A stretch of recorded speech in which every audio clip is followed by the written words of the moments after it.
I hereby call the Parks and Recreation Community Services Commission meeting to order on Thursday, August 28th, 2025 at 5:37 p.m.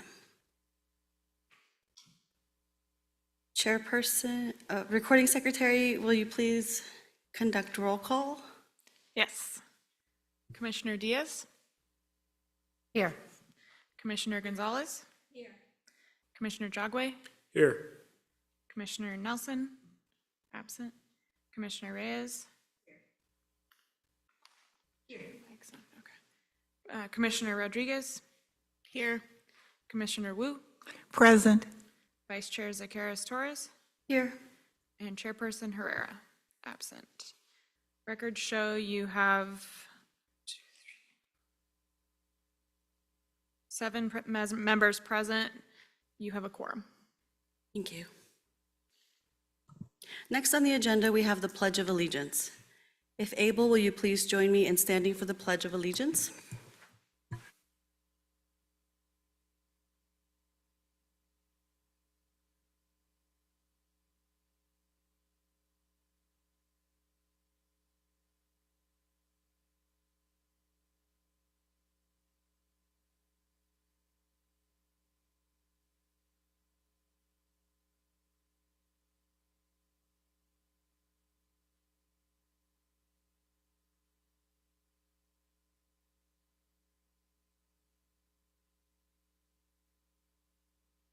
Now we have the Parks and Recreation Employees of the Month.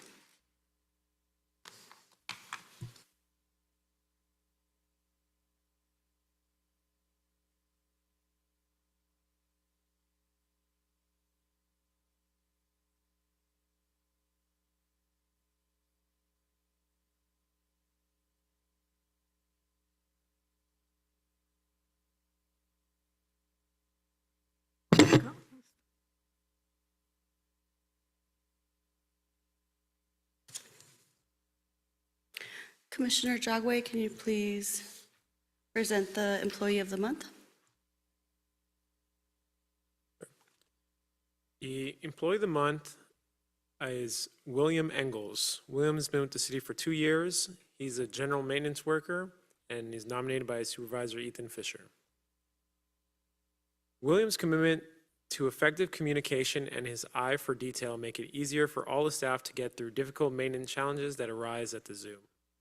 Recently, he tackled sudden electrical issues, including a power outage and an exposed line in a pathway construction area, and handled them all with urgency. He has come in early to assist vendors, including a crucial fire monitoring panel replacement, and coordinated between parties to facilitate project completion. In addition, he is rising to a high level of responsibility for managing the zoo's critical water and ozone systems, and is a key member of the zoo's safety team.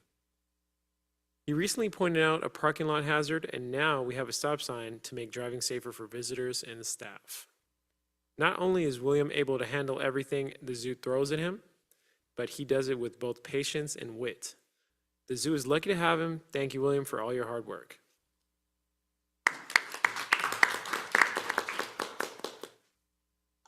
Commissioner Reyes, can we please have the Employee of the Month? Yes. The Employee of the Month is Leroy Kirapa, Supervisor Juan Lara, and he is a transportation driver. Leroy Kirapa currently serves as a driver for the Senior Cruisers Transportation Program. In the close to 2 years that Leroy has worked for the city, he has made a positive impact in the lives of the seniors he works with. His professional and friendly demeanor has contributed to the growth and participation in the transportation program. Leroy is very proactive and goes out of his way to make all participants feel welcome, comfortable, and appreciated. On his downtime, he assists as needed around the senior centers. He takes this time to develop and build relationships with the seniors and other city staff. He's eager to learn and has taken on the challenge to work on improving our current operation record and reporting procedures. Leroy's tenacity and compassion for the others has been a vital asset to senior centers, and we are proud to recognize him as an Employee of the Month. Yes, Leroy, I know him. Commissioner Wu, can we please have the Employee of the Month? Yes. Employee of the Month is Mackenzie Arroyo. She is an animal keeper, and she's been working over 2 years. Kenzie is a positive and enthusiastic member of the animal care team, and I am happy to nominate her for the Employee of the Month for August. This month, Mackenzie has been flexible with her schedule. She works extra shifts when we were short-staffed and even moved her schedule around to accommodate the team after another employee resigned. During our extended weekend hours, Mackenzie volunteered, adjusted her normal work hours to accommodate a late shift, filled in for shortage of the goat incumbents as well. We recently had some days with extreme heat mornings, and Kenzie checked her co-workers throughout the day to make sure everyone stayed hydrated and took adequate breaks to prevent overheating while working outdoors. Mackenzie's commitment to the animal care team and the zoo does not go unnoticed, and I truly appreciate her hard work and dedication. Thank you very much, Mackenzie. Commissioner Diaz, can we please present the Employee of the Month? Okay, the Employee of the Month is for Juan Carlos Sanchez, and the person nominating is Alan Lopez Pisano, Recreation Specialist. As Alan Lopez Pisano mentions, I would like to nominate Juan Carlos Sanchez for Employee of the Month for his outstanding leadership and dedication to the Teen Drop-In program at Garfield Community Center. As a senior program leader, Juan Carlos has demonstrated exceptional skills in guiding our teens, creating a safe and welcoming space, and going above and beyond to make a positive impact. Throughout the summer, Juan Carlos led various excursions with teens and continuously fostered an environment where they feel heard, supported, and safe. Many of the teens have personally shared with me that Juan Carlos is amongst the favorites. A true testament to the meaningful relationship he has built and the trust he's earned. The Teen Drop-In program serves youth ages 12 to 17, and Juan Carlos' energy, patience, and commitment have been key in its success. Juan Carlos has been in the city of Santa Ana for 2.5 years, and his passion for youth development shines through in everything he does. I want to express my gratitude for his consistent dedication, proactive approach, and the genuine care he brings to his role each day. He not only ensures the program runs smoothly, but also supports his peers and contributes positively to overall team dynamic. Juan Carlos' hard work and impact on the teens he deserves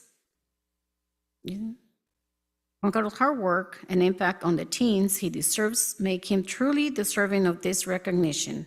Thank you. Thanks, Commissioners, and congratulations to employees. Next, we have the public comment section. This is the time for Commission to receive comments from the public. We will not accept any additional requests for speaker cards once we begin the public comment session. If you have not already, please submit your requests to the recording secretary. Speakers will have 3 minutes to speak. For speakers on Zoom, you must dial *9 from your phone or click the button labeled "Raise Your Hand Now" to be in the speaker queue once the public comments commence. Recording secretary, do we have any in-person or Zoom public speakers? Yes, we have one in person. Chris?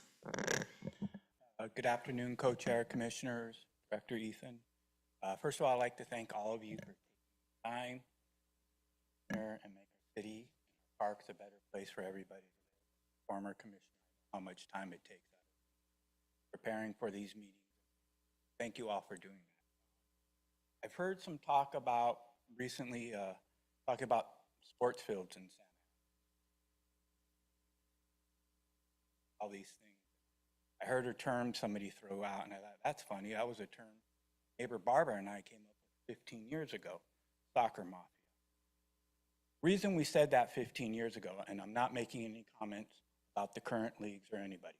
Talking 15 years ago, there were about 4 or 5 leagues that had a complete monopoly on the fields at Centennial Park. Nobody else could get to them. And other people tried and they couldn't. I'm not going to go into what I know about it, but I was just amazed to hear that term came up again. I kind of wanted to set the record straight. It wasn't a city employee, it wasn't an elected official. Neighbor Barbara and I. About 7, 8 years ago, I went to the Parks Reservation office, behind Centennial Park, and I said, these 4 leagues used the fields this weekend. I'd like to see all the paperwork. You have to get a field permit. It was like 4 documents you had to roster of players, nonprofit status if you're a nonprofit, tax return, I think your insurance. And I said, I want to see these 4 leagues. And they brought out a folder. Not one of those 4 leagues. And I said, well, how are they using the fields? They're like, we're working with them. So when I heard it brought up last week, I thought that's interesting because I'm pretty sure the city did an investigation, hired an outside firm of independent investigators, put a report, it was submitted. My understanding there was some staff changes made. There was a change in the process of making reservations, so it was more available to everyone. My understanding is a priority was put towards youth, nonprofits, with the majority of their players from Santa Ana. The issue, what was happening years ago is, I'm a soccer league, I can reserve the fields for very cheap. I can turn around and sublet them to another league or team from outside the city, pocket the difference. That's what was going on. That's why we asked them to look into it. So when I heard that certain leagues are saying something's going to happen, this is going to happen, I just want to remind people, and I'm here to, several years ago, the Orange County Soccer League approached the city. They wanted a field use agreement at Eddie Westfield Stadium. They instead elected to stay in Irvine. We also have a youth sports program at Jerome that has access to the Jerome Center. These things aren't new. The city has engaged, created these agreements with certain leagues. Know that Pony has certain fields, Memorial Park, Little League, El Salvador, we all know that.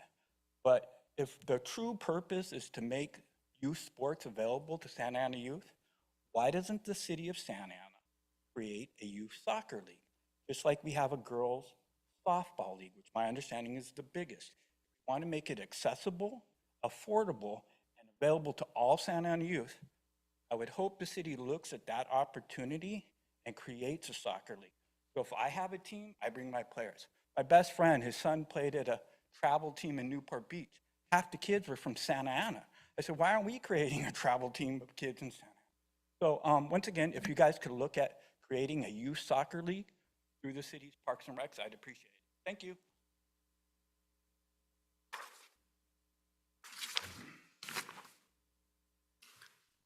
Thank you.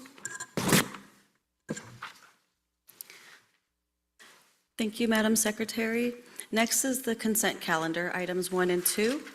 Commission members, are there any items you wish to pull from the consent calendar? Is there a motion to approve the consent calendar? I so move to approve the consent calendar, items 1 and 2. I'll second. Madam Secretary, will you please conduct roll call vote?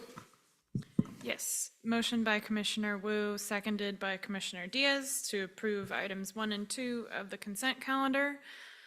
Commissioner Diaz? Yes. Commissioner Gonzalez? Yes. Commissioner Jagwe? Yes. Commissioner Nelson, absent. Commissioner Reyes? Yes. Commissioner Rodriguez? Yes. Commissioner Wu? Yes. Vice Chair Zacaris Torres? Yes. And Chair Herrera absent. That's 7 ayes, 0 nays. That motion carries. Thank you, Madam Secretary. Now we will move on to the business calendar section of the agenda. I will turn it over to Parks and Recreation Community Services Deputy Director Ethan Fisher to present the 10th and Flower Park naming. Good afternoon, or good evening, Commissioners. It's great to be here today, and I'm going to give a quick presentation on the 10th and Flower Street Park naming. So we'll go to the first slide. This is a rendering of the future park, showing some of the different amenities that the park will have. There's some basketball, there's a skate area, shade, new landscaping. So this is the park. And we'll go on to the next slide. It's 1.4 acres total at the intersection of 10th and Flower Street. The naming process involved the Willard neighborhood and then also crowdsourced different names for this park. We had over 30 unique suggestions from the crowdsourcing effort, and we'll go through 3 that we're presenting today for you to talk about. The municipal code does lay out criterion for naming parks and city amenities. One is if it's something distinct, geographical, or an environmental feature of the immediate area, like the street name nearby, that could be one. The history of the site could also lend a significance to a name for that park. There might be a person or a family that's made extraordinary donation of land or resources that could lend a name to the park. And then it could also recognize, like that, a specific person that's made a contribution to the city, like a elected official or commissioners or other employees that are not currently in that position. So those are some of the things that the municipal code lays out as far as guidance for naming city amenities like a park. Based on that guidance and the crowdsourcing effort, there was 3 names that we're presenting today. One is Flower Park, because the park is adjacent to Flower Street. That was the name that had the most interest from the crowdsourcing effort, Flower Park. Florist Park was a name that was selected by the staff, also lending its name from Flower Street. And then the third option, Freedom Park, was a name suggested by the Willard community. So those are the three names that we're presenting based on the municipal code compliance. And then, so we're gonna now move on to letting the commissioners discuss the potential names for the park. Ultimately, this would then go to, our suggestion that we have today would go to the Planning Commission. They would then agree with the Parks and Recreation Commission's recommendation or do something else, and then it would go to the City Council to ultimately decide the name of the park. Any comments? Being the park is adjacent to Washington Square, I believe Freedom Park, right name for it, because of its historical factor. Would recommend Freedom. Thank you. Any other comments? And it was a recommendation from the Willard neighborhood, you stated? That's correct. Freedom Park was the recommendation from the Willard neighborhood. So I'll second that. Commissioner Jogway, any comments? The Flores part, where does the floor, is it after a person or where does that come from? It's I believe it's flower flower in Spanish. No. Oh, that makes sense. I didn't even think of that. Any other comments? Commissioner Diaz? Yes, I think we already have Flower Park somewhere, right? Like on 2nd Street, Yes. right? Like on 2nd, we have Flower Parks. I was thinking, Flower Park? My other question is, I don't know how the process is because I feel that the ones who should be actually voting should be the people who reside in that area. I truly believe that it's important for them to decide what they want. And I believe that everyone as the city should not have an intake in it because I have never been asked for a name at what's it called? Flower? What's it called? The historic. No, not that one further north. Further north in Flower Park? Yeah, we've never been asked, or it's never been put out there for all the city to vote as a whole for anything that happens in that neighborhood. So I think why open it up for everyone in the city to vote. Mainly the people who reside in that area should be the ones who decide what their park is gonna be, because they fought for it. They work, hand in hand with the city personnel to get that land. So to me, I would, I would agree for what they decide, with what the Willard neighborhood decides. Any other commissioner comments? I believe there was a second on the motion for Freedom Park. Madam Secretary, can we please conduct a roll call vote? Yes, motion by Commissioner Gonzalez, seconded by Commissioner Wu, to recommend Freedom Park as the name of 10th and Flower Street Park. I'll now conduct a roll call vote. Commissioner Diaz, Yes. Commissioner Gonzalez, Yes. Commissioner Jogwe, No. Commissioner Reyes, No. Commissioner Rodriguez, No.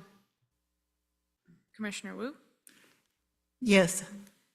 Vice Chair Zacaris Torres, Yes.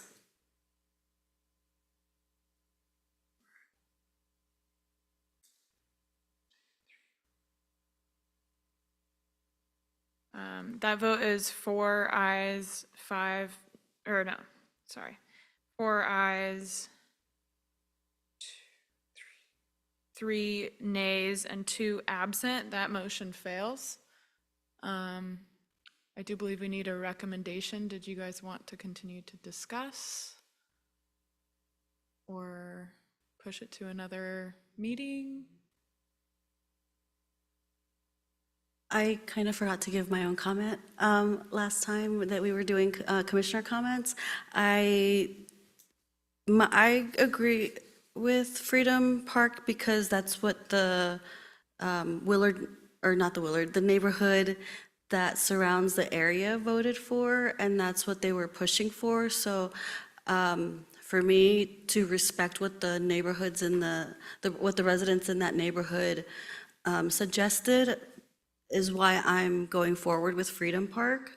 And I also agreed with one of the commissioners' sentiments that said that it would make sense, since it's in Washington Square, to name it Freedom Park. So that was why I agree with Freedom Park. Does anyone want to give any further comments? Do we want to continue discussing this, or should we maybe wait for the next meeting where there'll be more commissioners to vote on? Is there a deadline for it to go to the Planning Commission? I'm not aware if there's a deadline. So I think we can move it to the next agenda if that's the desire of the commission. Okay. Can I get commissioner comments on if you all would rather do another round of voting, or if we want to continue discussing this item? Well, I was kind of surprised that it was called the Willard Park, so to speak, because it's such a prominent name. And it didn't come, and my recommendation on Freedom was because it did come and they might look at it. I didn't hear a recommendation from Washington Square either, because it's adjacent to it. So if the field needs to go out again, I would go for it and see what response we get from either one of those neighborhoods. And get some more recommendations. Although I do like Freedom Park and I like the significance of it in itself. But if we need be, we need to do it. Any other commissioner comments? Commissioner Diaz? I also agree with Commissioner Ruby that perhaps Willard Park would also be a good name, only because they've worked on it for so many years and the community came together to get that land. So, and I don't think Willard has any other park in their area. So I would definitely, would like to also, if she's making a motion, I would like to second her motion on on Willard Park? But I believe we're only voting on the 3 suggested names. Oh, I okay, believe. okay. And Commissioner Rodriguez? I don't feel comfortable giving my opinion or voting for those 3 without the other 2 chair, or the other 2 commissioners that are absent. So that's why I voted no. Thank you. And I believe I also saw Commissioner Reyes agreeing with the sentiment to maybe wait till the next meeting to vote. Commissioner Jagwe? Yeah, I thought we had the ability to suggest a name, though. If you have quorum on the vote, then you guys can suggest a name. But if you don't have a quorum on the vote, then Oh, meaning if we have quorum to say no to freedom, then we can suggest a name? oh, no, I think we're only voting on the 3 names that have been provided. Right. I think if you guys push it, then it's potential we could bring the other suggested name to the table, but that would probably be for For a the next time? future. And how many people you said voted on the Freedom Park, or? The information that I have, there were 30 suggestions of names, and then from those 30 suggestions from the public, the Flower Park was the top one, but I do not have the number of individuals that specifically voted for that, or the number that specifically recommended the Freedom Park name. I see, yeah. We could bring that back at the next meeting if next this one, yeah. continues to This then. seems a little low, I think, for the names. Maybe, like I said, we can kind of get some more info. I actually like the Willard Park name. I think I like that idea. I also have a question for the process, because I know that in previous park namings, we did like a whole social media outreach, and it seemed like it was a little bit longer. And with this park, I actually don't remember seeing any social media outreach asking the residents to fill out a survey. What I did see was the option of the couple names that were already there. Would it be possible to maybe do another push for the surveys to try to get more outreach? And maybe we could all push it out, and by the next meeting, we would be able to vote on it because we would have more commissioners. And if there's a bigger push for social media participation,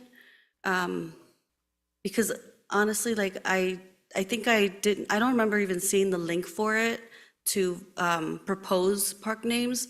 I just saw the 3 names that were already given. Commissioner Diaz?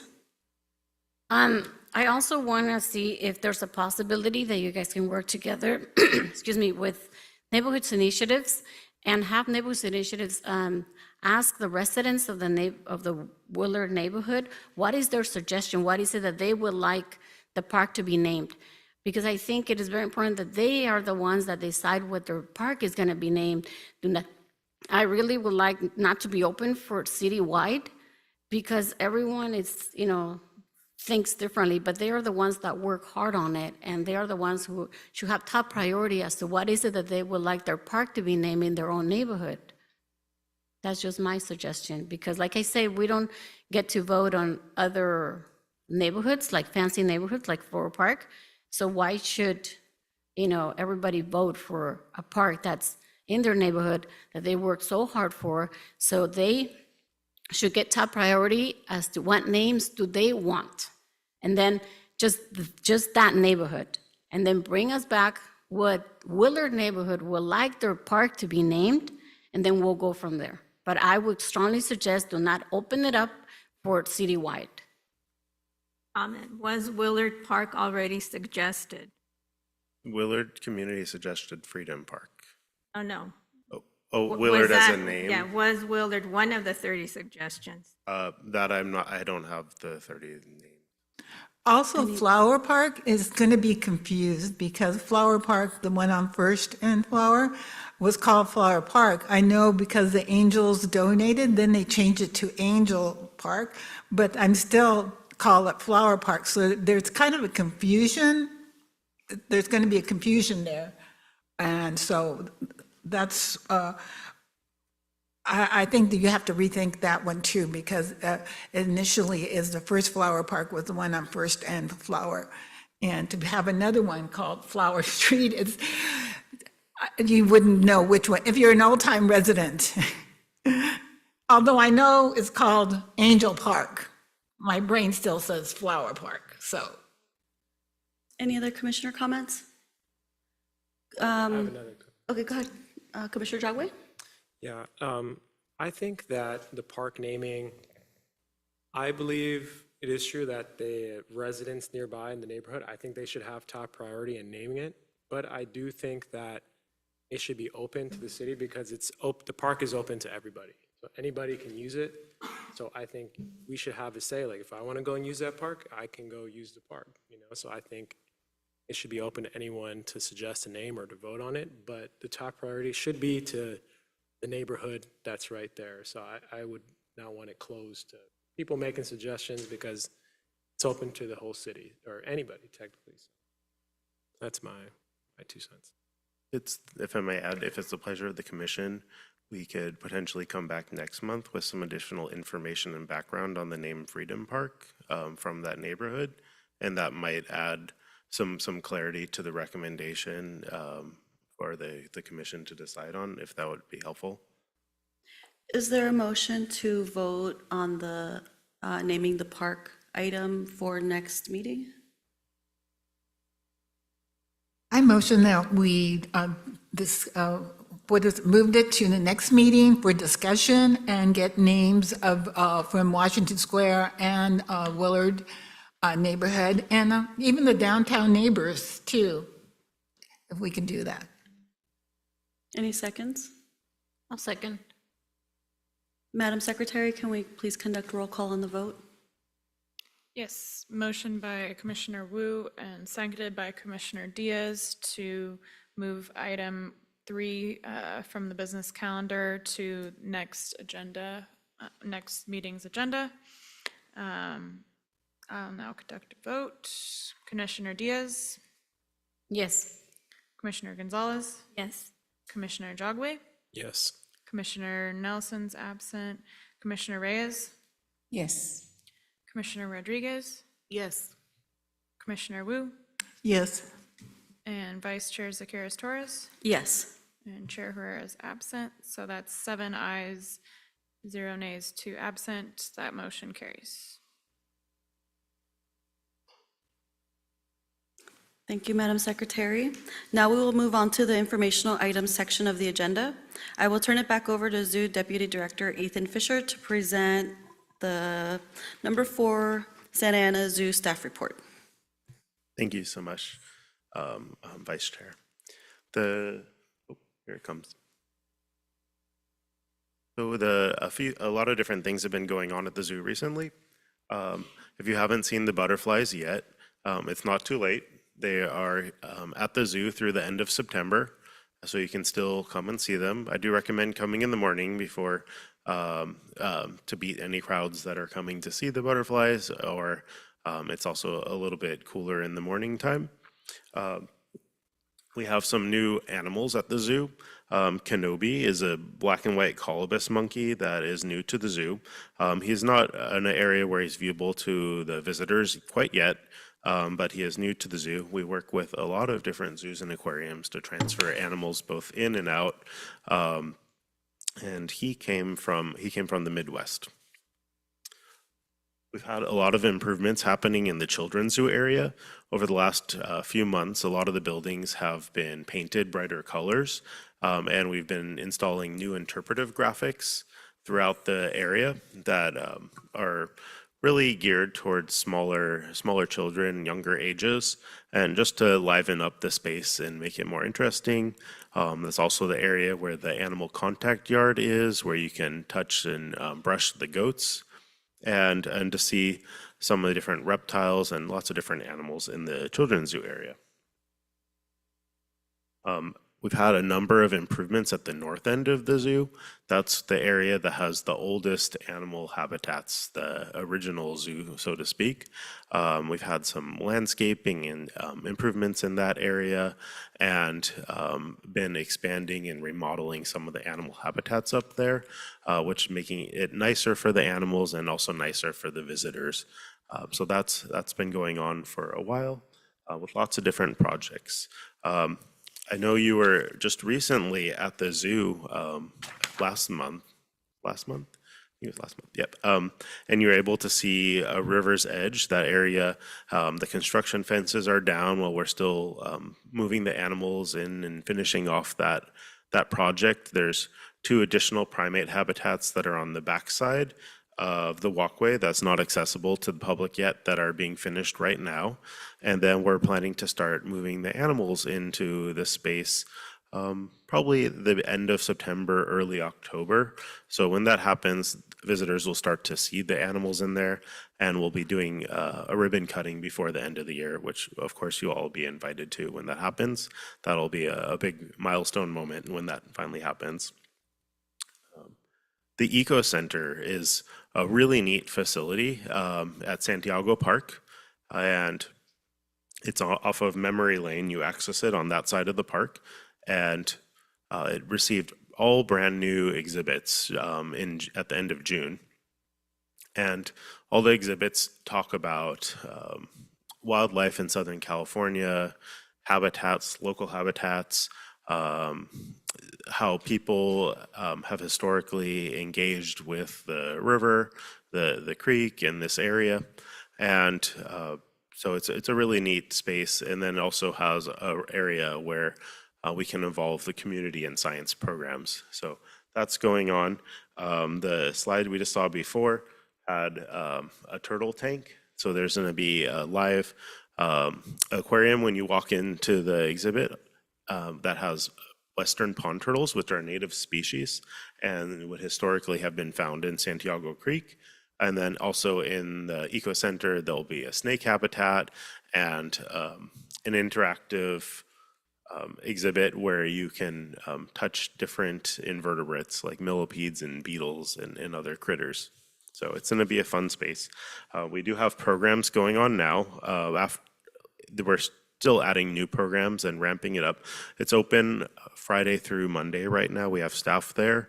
And then on the website for the zoo, there's a link where you can find out about all of the different programs that are happening at the Eco Center. We have a bird watching program. There's a nature journaling program. There's a story time program. There's lots of different programs going on, and we're continuing to expand those. There's also an art program that we do at the Eco Center. Some events that have happened. We had Brew at the Zoo. We skipped a presentation, so that's why I have this one in here. Brew at the Zoo happened a few months ago. That was really a popular event. We had 20 different breweries represented at the zoo, including the Santa Ana breweries. And it was a challenging weekend that the event was held. So it's going to shift dates next year. That was noted, and that will change. And yeah, it was a great event. This was our 3rd time doing Brew at the Zoo, and it's a lot of positive feedback from everyone that has attended it. Another event that just recently happened, on August 16th, we held the 33rd annual Zoofari Gala. This one was Wizard of Oz theme, or Zoo backwards. And it was, there was lots of really nice ambiance with the props and the Emerald City theme. There were some nice presentations, and this was the highest attended we've ever had for the gala. We had 355 guests at the gala, and the final numbers are still coming in, but it's seeming like it brought in over $200,000, $250,000. So it was a great event. We have this the 3rd Saturday in August every year. There's a volunteer planning team that helps to organize the event, and all the proceeds go to our nonprofit partner, Friends of Santa Ana Zoo, for the benefit of the zoo. And lots of auction items, silent auction, live auction. It's a fun event, and with dancing at the end. I like to always end every so often with a reminder that there's always volunteer opportunities at the zoo. There's volunteer opportunities for individuals and groups, and this goes for all the different departments. We all have different volunteer programs, and we get a lot of student volunteers, people that might be in college. Sometimes we get volunteers that are retired looking for some new activity to be engaged in. So we really have offers like volunteer opportunities for everyone, whatever they're interested in. And then sometimes people will volunteer just for the day of, for helping with a special event, or they want to be more engaged in something specific, like being involved in a committee. We have some different committees. So there's always information on the zoo website about volunteering, and we do orientations every other month, and you can find out about that. And there's just a lot of different construction projects in process right now or in planning. The one that I'm really excited about right now is the pathway reconstruction project. So we're getting concrete pathways from the front up to the new otter habitat, so that that'll really help in the winter time when the pathways get a little bit slushy and dirty. So that should be done in hopefully about 3 weeks. We're over the 50% mark with construction, and it's continuing to move along really well. And yeah, so we have the north end improvements is happening, and then there's some other projects that are in the pipeline that we'll talk about next time as well. So I'm happy to take any questions from the commission. Thank you, Director Fisher. Commissioners, any comments or questions? I just want to emphasize your volunteer program. I just want to give credit to my cousin, Johnny Acuna, who for many years was the trained engineer, and he had been a school teacher in Santa Ana for 40 years before he retired, but he still wanted to work with kids and also with Santa Ana, who we both deeply love. Well, thank you for that. I know when the train originally came to the zoo in the 90s, it was all completely dependent on volunteer engineers. So that was, I remember that, and there was a lot of people that came Tuesday afternoon or Tuesday morning or Friday or Saturday, and that was a huge impact on the success of that for many years. Thank you, Commissioner Wu. Any other comments, questions? Commissioner Jagwe? How much is the cost of that, the gala that you had? The current cost, I believe it's about $430 for a ticket. It is tax deductible to the extent that the law allows. And it is, you do get a catered dinner, and it is an open bar the entire night. And then there's the auctions, and then the visitors can walk around the zoo, and there's animal encounters. And Thank you. Thank you, Commissioner Jagwe. Any other questions or comments? What was the attendance at the Brew at the Zoo this year compared to previous years? it was about 350 visitors this year to Brew at the Zoo. And then last year it was about 500. So it did go down a little bit, but it was still higher than the first year. Okay. And the number of breweries has increased. That was part of the scheduling is challenging because there's a lot of different competing beer events, and we want to get as many breweries as we can, and are really reliant on them to help promote the event to the customer base, and then we also promote it to the community. Great, thank you. And are there any plans for signage for the Eco Center across the way at Santiago Park? I know that the next phase of the Santiago Park planning is in process with the park design team. And I know the zoo staff have been involved, and I know there were some discussions about signage recently. So I think that is in the works, yes. I know there are current signs there, but they're pretty faded Kind of hard and to in poor shape at this state. So we would definitely like to see some new signs there. Okay, great, thank you. And the Brew at the Zoo was really fun. I really liked that there was more vendors there, so that made it really fun to go around. So thank you for that. Thank you, Deputy Director Fisher. Next, I'll invite Library Services Director Brian Sternberg to present the Santa Ana Library Staff Report. Thank you. Good evening, members of the commission. Just have a quick update for the Santa Ana Public Library and the Library Services Agency this month. Of course, August has been a pretty exciting month here for our public library. We are, in the process of some real significant changes and improvements being made to our library system here in Santa Ana.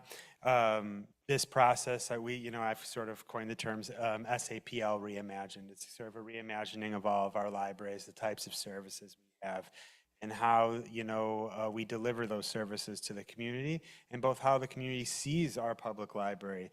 Really, my effort is to make our library system a third place in the community, behind home, work, or school, safe place for everyone to enjoy. To be that place if you may not have lots of space at home, or have a place to go and get homework done, or be with your family, or connect with others that you may not know in your community, but just want to go out somewhere and make a friend. That place is the library. That's how I envision it. And what's most important when we talk about those kinds of services being offered to the community is our facilities, right? And I truly believe that a huge part of our library, along with books and materials, is the facilities that house those books and materials. So with that, we have officially opened the first half, the first two locations of our SAPL Reimagined initiative, which is the largest investment in public libraries in over 50 years. So this is a really exciting time for me and for our library, and I think the community as well. And we're hoping that these improvements that are for our main library, our New Hope Library, our new Jerome Park Outdoor Public Library, and our new Delhi Branch Library will continue to serve for generations to come. But to provide a little bit of an update on sort of where we are in terms of progress on the two remaining locations, because we just had a great ribbon cutting for our Delhi Branch Library on August 14th, and then we followed that with a ribbon cutting for our new outdoor public library at Jerome Park on 21st. Both of those events were at 4 p.m. We're so excited to see a great turnout at those ribbon cuttings, and a lot of support from both our community, our city council, our city manager and city manager's office, and just everyone, other city departments as well. This is about the entire community, I think, understanding the importance of these types of facilities and services that we offer. With Main Library, we're still well underway. We're probably getting to about the 50% point in terms of construction. Framing has started inside the library. A lot of work going on inside, right? Then once we hit sort of a turning point with a lot of our site utility work that needs to happen outside to bring everything up to code, right? Our main library was built in the late 1950s, and codes were very different about things like stormwater and all sorts of stuff that we have to address outside of the building, stuff that's underground. So we have to bring everything up to code and get it compliant.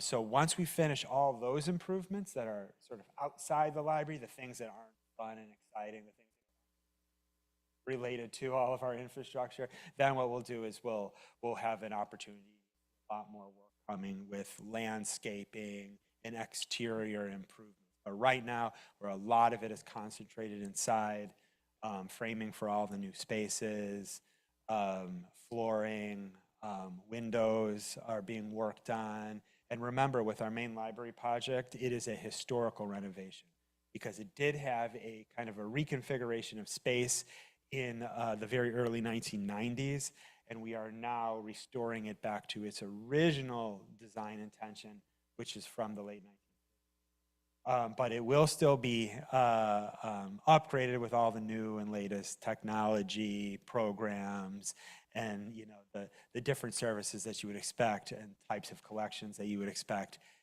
any public library in 2025. We anticipate completion. We're hoping for summer of 2026, right about this time, for our main library, and that will be, I think, the final project to get finished and sort of the finishing touch on our current SAPL Reimagined initiative. I talked about the 2 locations that we just opened up. I think our outdoor library at Jerome Park, is a first of a kind in terms of, or at least that I know of. I hate to say first of a kind, but it's a first of a kind in terms of what I have seen out there in the vision for what we're trying to do. Other jurisdictions and municipalities do have large kiosks, right? Large book self-service kiosks. But I do believe this is the first time we have tried to create an entire,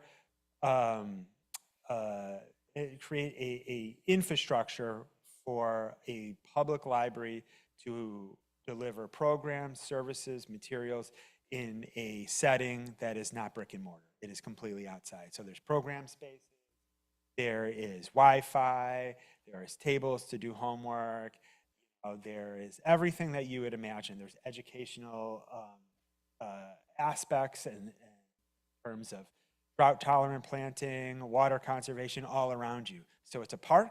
It's meant for recreation. It's meant for play. It's also meant for why we're really calling it an outdoor public library. But if anybody finds another one, you let me know to see that second outdoor public library. Delhi Library is beautiful. It's a beautiful and colorful and bright space, so we're really proud of that one. Small but mighty, and it also takes advantage of connecting the outdoor to that's really what I'm all about. I'm about sort of blurring the lines in terms of what can be a public library, whether it's outside, inside, wherever it might be, whether it's a pop-up library. New Hope is the last one that I'm going to talk about today, but probably not the last one that will get finished. We'll probably expect that one to be open around March next year. Anticipating, but construction is what it is. So, but it should definitely open, I think, before our main library, which is by far our largest expansive project. That one, again, is going to be a significant refurbishment, tenant improvement to that location. We are, for the most part, taking it down to structure inside and rebuilding it. So it's going to be a state-of-the-art kind of facility. Second quarter of next year. So that's just where we are in terms of all of our projects. Now I'll just talk very briefly about some of the programming that we have. And because we've been without our main library and now without our New Hope library, and we have our Jerome Park outdoor, and we have our Delhi branch now, we are still looking for more spaces and opportunities, to deliver what I call, these pop-up library locations, right? And, it's sort of just, I think small efforts to build library awareness around the community. It's just a canopy and easy up, a place where, we go and or maybe it's our bookmobile too that gets around the city, but we go there and we just bring out a program or a service or a craft or have a story time or just do something library related or give the community an opportunity to get their library card, check out some books, whatever it might be. And we're trying to spread this around throughout the city, but we're also trying to target the areas where where we typically had, physical locations historically. So like, for instance, on the other side of Civic Center in the parking lot, that is an OCEA parking lot, we bring our bookmobile out there, have programs and services. This is right across from the main library, so it makes sense, to try to do something to continue programs and services in there. And now that New Hope is closed and is well underway for construction, we do have a pop-up library that is going out in Rosita Park too, which we're excited. And that one is every first Wednesday of the month from 11 a.m. to 3 p.m., which is also in our park. And again, like I said, that's to the community in the area used to, getting over to New Hope. It's something small to still have, programs and some services, close by home. Looking at some of our programs, we're really pushing our computer and technology programs, this month in August. We're always glad to do that. Especially for our seniors. Our seniors are very important to us, and that's why we have our Happy Hour Extreme programs.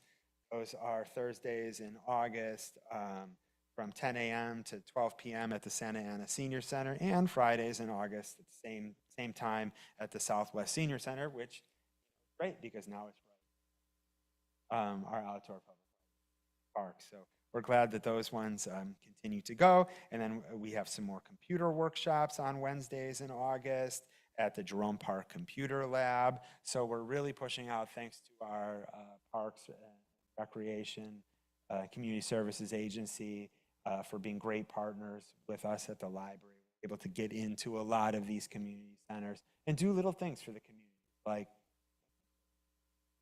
helping a senior get online and get an email, or maybe it's an overview of how to apply for a job, and have staff there help people in the community just improve their quality of life.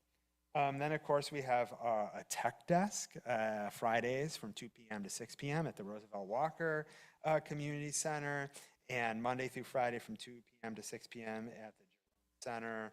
And Monday through Friday, 2 p.m. to 6 p.m., of course, at the Delhi Library.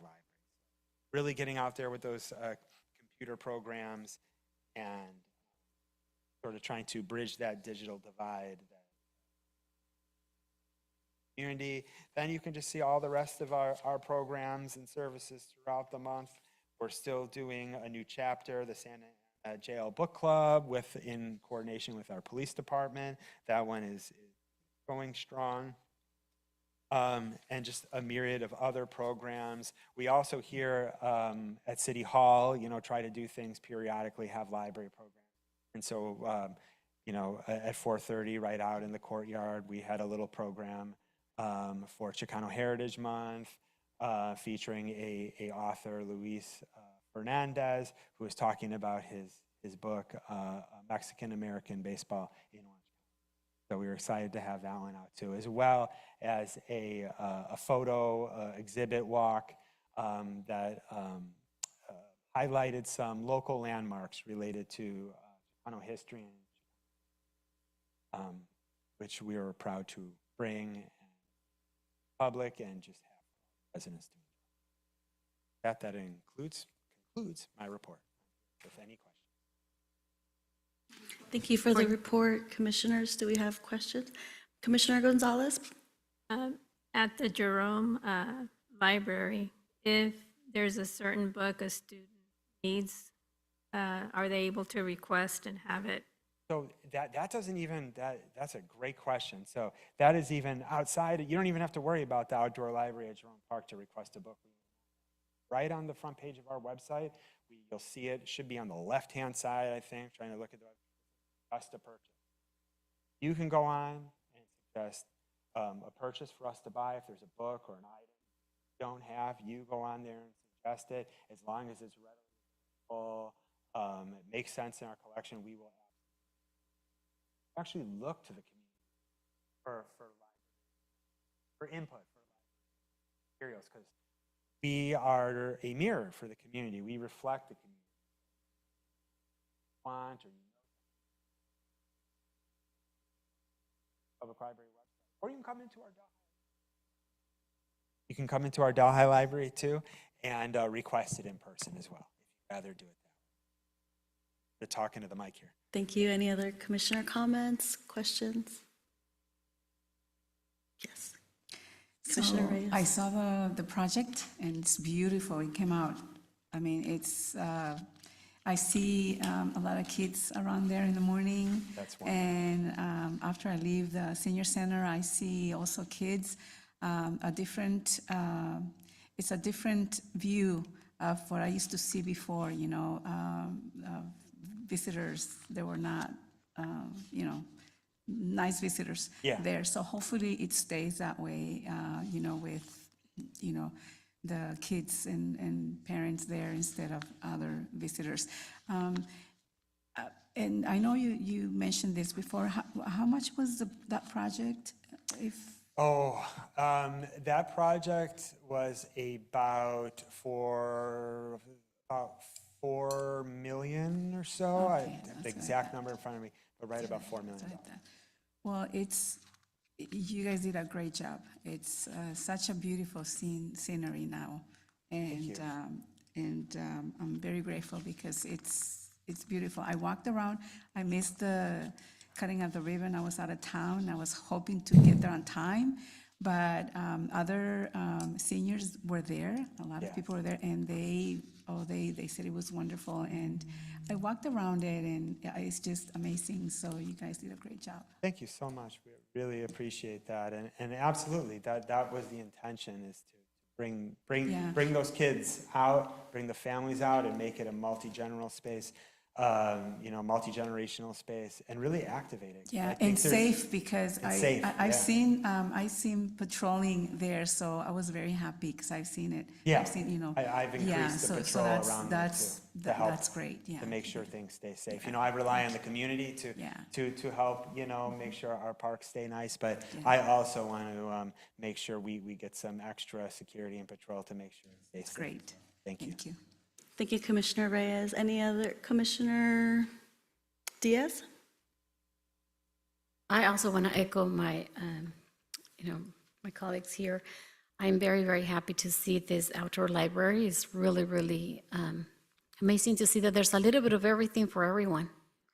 And then this, it's so close to the senior center. So that's something that, when the seniors came out, they were so happy. They were like, taking books out, and they're super, super happy. I wanted to ask you if there's a possibility to add, somewhere, like how you have here, like the scheduled QR code, somewhere along in the park. So that way people can look out and scan the code and see when the bookmobile will come here, or if you have it in other parks too, like wherever the bookmobile goes, because sometimes they go to EVC Academy, like in Yes. Pacific Park area. And I did ask if they can put some type of QR code outside, with the little sign of the library, so people can scan it and see when the bookmobile comes to EVC. For sure, absolutely, Commissioner Diaz. So what we're going to do is what we can do is we'll create a sticker QR code. And the reason, and I thought about this idea to begin with, and put something permanent on there and graphic. And I said, well, technology changes and QR codes may change and websites may change. So I think the idea of having a sticker and something that we can put on and then take off when, things changes. So what my plan will be is to put stickers with QR codes that will say, for more information about library programs, events, and services, and scan here with your phone, and it'll have the QR code. We'll apply these stickers to the interpretive signage that's throughout the park that talks about the types of plants and flowers and stuff that are in the park and water conservation. We'll put them there so people can see it. So as they walk through, as they look at the sign, scan, get linked right to the site. So I will Yes. definitely have my staff do that. Yeah, a link to your Report back. website, that would be amazing. Yep, Thank you so much. Absolutely, Commissioner. Thank you. Any other commissioner comments, questions? Do we have Spanish books in the outdoor library? Yes, yes. That's, and that collection, if, you know, that collection changes all the time. So my staff is always out there putting new books in, books in it. But, you know, both Spanish and Vietnamese language books are central to public libraries collection because, like I was saying, it represents our community. So those are to be found in all of them, including our outdoor public. Great. Will we be having the library of things, a couple items in the kiosk? So that kiosk really, it's meant to fit. I have to look into it because the technology has like a certain, you know, like dimensions, and it's more shaped for things that are like, you know, you could get things like DVDs, books, but it might be tricky. I'm not sure that we could get like, you know, like a microscope in there or something like Right. that, or, you know, or something, or a telescope or something like that, or a musical instrument. But it's really intended, you know, for like a little more traditional books and materials that kind of fit in between the slots of the kiosk. But we still, of course, we have those at our library locations. And we have the library of things in the Delhi Library? Yes, we do, absolutely. Do we have visible Wi-Fi signs at the outdoor library? I believe we do, but I'm pretty sure the kiosk has it on it, but that's a great question. Let me follow up and make sure we have that, because we just got it open.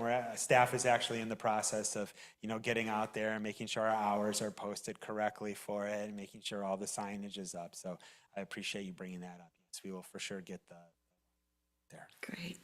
And the Alex O'Day statute in front of the public library, the main The library? main library, yes. Is it still covered up or is it visible? It is visible. It is visible. It's being protected in place, though, depending upon the work that's being done. If they need to cover it, they can cover it. If they don't need to, if there's not anything being done around the statue itself, they just but it is protected in place during the entire construction. Great, thank you. And I had a lot of fun attending the opening of the outdoor library. I stayed a little bit afterwards to see what naturally it'll look like after 4. There was a lot of people around 5. I even stayed and checked out, played with the toy, all the rest of the items. The music ones are really cool. I ended up playing with some kids there, and I ended up talking to some parents, and it was really great insight because a lot of the parents that were there actually do live in the surrounding neighborhood, but a lot of them had mentioned that they didn't go to that park. They went to farther out parks. So I'm glad to hear from nearby residents that live in the surrounding neighborhood actually mentioning that they will be taking their kids to that park now instead of going to other farther out parks. So I think it's definitely going to improve the quality of life for that neighborhood. I did see on social media some people asking why they're putting a park that nice in that neighborhood. And I believe that everyone deserves to have a park. Every neighborhood deserves to have a park. And in fact, I would love to see a park and a library in every ward. So I believe that open space and libraries are beneficial to everyone, no matter what neighborhood you live in.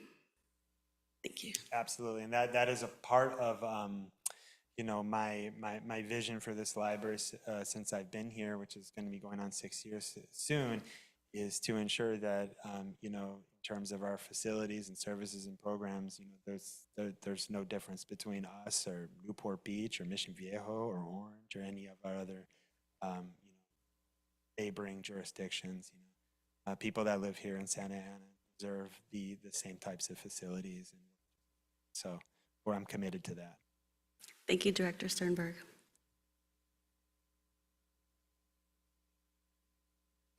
We will now close the meeting with any closing comments. Deputy Director Fisher, do you have any closing comments? Yes, I have a couple additional updates about things that are going on. The Chicano Heritage Festival was this past Sunday. The car show went really well. The youth basketball tournament went really well. It was a well-attended event. There were 3,500 attendees. And that was a little bit of reduction from last year. But we think that the hot weather may have been a contributing factor. Also, Fiestas Patrias is coming up pretty soon, in about 2 weeks or so. The press release for Fiestas Patrias just went out today, a little bit earlier today. And there's four headliner bands that will be playing at the event. The El Grito ceremony will happen at 7 p.m. on Saturday. It'll be on 4th Street. It'll be vendors, the beer garden, the carnival, all the different activities that you expect from Fiestas. And this is the 45th annual event. So it's been going on for quite a long time. So that's on September 13th and 14th, noon to 11 on Saturday, and then noon to 10 p.m. on Sunday. So that's a big one. That's I would say our biggest event of the year. And other recreation updates, the aquatics program did amazing this summer. It was a 5% increase in attendance from last year, which represented over 4,000 swim lessons. So that is a really impressive accomplishment for them. At the zoo, this is the last weekend, Saturday and Sunday, where we're having the extended hours. We offer admissions until 6 p.m. and then the zoo closes at 7. So that's going on this Saturday and Sunday. And those are my only comments. Oh, also, I passed out the Cultura magazines that just came out this week. Lots of great information about all the fall events and programs that are coming up and going on in the city. Thank you, Deputy Director Fisher. Finally, any commission member closing comments? Commissioner Diaz? Thank you. Director Fisher, thank you so much for all the improvements at the zoo. It looks beautiful. I was there for coffee with the mayor, and it was amazing to see how everyone was interacting, and the kids are so happy to have been able to go into the butterflies. It's really, really nice. I also want to thank you because I heard you had a great event at the gala event. It was very, very well attended, and most of it was you got great funding for future projects. Looking forward to Boo at the Zoo. I was also there for the brew at the zoo. It was well attended, and it was really nice weather. I really enjoyed the hot weather, and with the beer, it was super nice. So hopefully next year, like you mentioned, you might change the day, which would be great. Let me see. And Director Brian, thank you so much for all the improvements you've had at the different libraries. It's really been a great impact in our community, and I see it as a great positive impact. And the kids are so happy. Everyone, from the kids to the adults to everyone, it's a great impact. I just wanted to thank you both for what you're doing in the city. Thank you, Commissioner Diaz. Commissioner Gonzalez? I want to thank you both for your hard work and effort in improving our city, our community, and for the hope you give our kids, especially for the libraries and the zoos. Thank you so much. Commissioner Jagwe? Just want to echo what all my other commissioners are saying. I think it's amazing. I haven't been to the outdoor public library at Jerome, so I'm hoping to stop by and see it, as well as the new Delhi one. So, and then question for maybe the next time, but there's a proposition for the Bristol Street project for near MacArthur and Bristol. And there's supposed to be some park area, and I don't know if that's going to be city park or if that will be private. But maybe for next time. Other than that, thank you guys. Thank you, Commissioner Jagwe. Commissioner Wu? Yes, I wanted to save my comments, and I also want to say that both the libraries, the Delhi and the Jerome Park, are just fantastic. And I think particularly too for the disabled, speaking of seniors, that walkway is perfect to get your walk in, because that's one of the things that can make you very healthy. So I've used it several times, and there are people, I've seen people having lunch. And then there was young kids, about 3, who didn't want to go home for lunch and wanted to stay there. So it was really nice to see that, and the use that was so close to my home that I could use in itself. And it's always very difficult to find a walking path where difficult for a disabled person to sit down, and there was enough seating places and areas so you can exercise. So I was very happy. I don't know if you intended that, to notice that that's a safe walk area for, and safe for the disabled to use, so I highly recommend it. Yeah, and the Chicano Festival was fantastic. The musicians were outstanding, and I look forward for next year for the recognition of the Chicano community in itself, and we're well representative, so thank you very much. Thank you. Thank you, Commissioner Wu. Commissioner Reyes? Well, again, thank you both. I've seen progress, especially, all around our city. There's been so many projects, and I'm very, very happy to see what's going on with our city, to make it better and better every time. And the zoo, the zoo has changed so much since forever. Now it doesn't look like the same zoo from when I was younger, and it's beautiful. It's amazing how so many things have evolved since then, and it's beautiful. I'm very proud of that zoo.